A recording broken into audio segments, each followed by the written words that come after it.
اسمع يا ولدي، عندنا الست في الصعيد ب100 راجل. امال ايه؟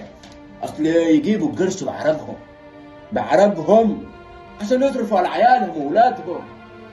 يعني ما يختلفوش كتير على الراجل، ما يختلفوش كتير. لو جيت في يوم على الصعيدي يبقى حجبت على نفسك بالاعدام. صعيدي ده واد، يعني بلد الفتونة، بلد الأصول. جيت عليها يبقى جيت على نفسك وعلى اللي خلفوك. فقري وكل ناسك ساوي البلد كلها وجاي على الصعيد. فقري لازم البطن أمه فقري. ما النبي احنا، ما النبي وتشبخنا ليه؟ ما علينا.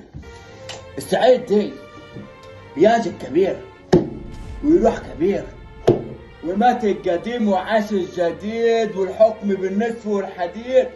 ويا ليل يا ليل يا ليل يا ليل يا ليل يا ليل. الخسيس والرماه ده يبكي وينوح عيونه من البكاء والرماه.